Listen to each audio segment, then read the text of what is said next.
Hi friends, today we'll discuss about double entry system in banking. What is double entry system? Every business transaction will have two effects. So in my next slide we'll explain you in detail. Okay, record both accounting effects is known as double entry, and the two effects are known as debit and credit. So every transaction will have two legs, one will be debit and one will be credit, and it will not be posted in the same account. It will impact two accounts. These things we will discuss in next slide. If you take all accounts, these are categorized in three main categories. One is like personal accounts and real account and nominal accounts. Personal accounts means all customer personal accounts. It may be savings account, current account, or it may be fixed deposit account, or it may be recurring deposit account. Anything related to customer actual balance you can see, that is a personal account. Real account is your cash, premises, furniture, land. These are the real accounts. Nominal accounts are income and expenditure. Income will be like interest on loans, some charges, annual maintenance charge. Expenses can be your water bill, electricity bill, premises rent, employee salary. All this will come under nominal accounts. Components of accounting. Assets will be like loans and cash. Liabilities all deposits, savings, current, FD, RD, all. Income will be interest. Already we discussed.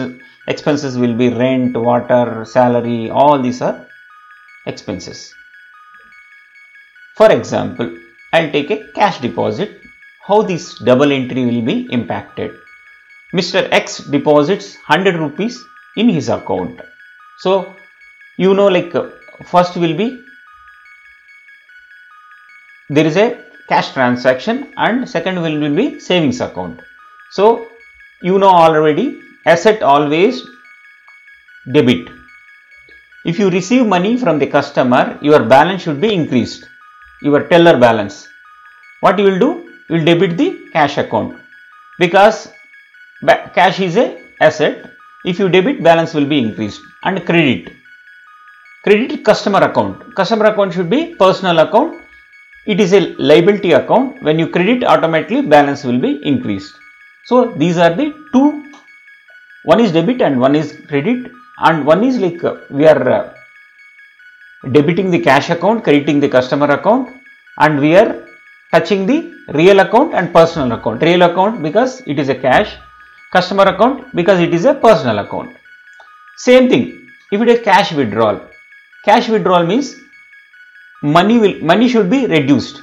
See, for example, cash withdrawal means customer comes, bank teller having 10,000 rupees. If you give 5,000 rupees to the customer, your balance should be decreased, and the customer account balance also should be decreased.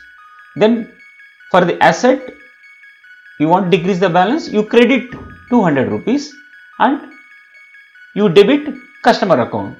So one is like your cash balance will also decrease and customer account balance also decrease. Here also we are touching both asset and liability and real account and personal account. If it is interest paid on fixed deposit, interest paid on fixed deposit is a expenditure. So you will debit the interest paid on FD, nominal account, expenses. You will credit the customer account. So customer account balance will be increased and your debited interest paid on FD, expenses account. Expenses always be in debit balance. When you debit, automatically it will be increased. Previously your total expenses was 500 rupees. Now you debit 200 rupees. So your total expenses will be 700 rupees.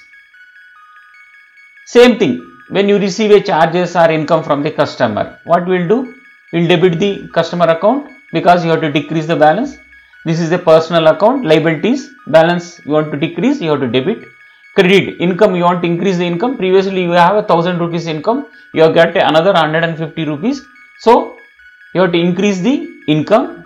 You know the rule, income you want to increase, you have to credit. So we are touching liabilities and income. If it is a fund transfer, one customer account to same customer's FD account, 750 rupees I am transferring. One is like I will debit the savings account 750 rupees and credit the FD account, because I have to increase the balance in the FD and I have to decrease the balance in savings account.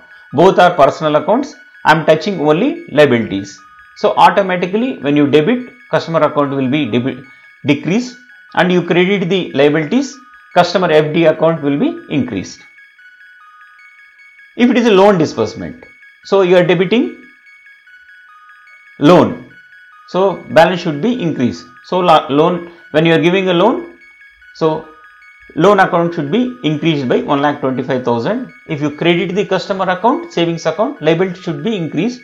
So you are crediting the customer account, automatically liabilities balance should be increased. Thank you friends. If you like my video, please subscribe my channel and share with your friends.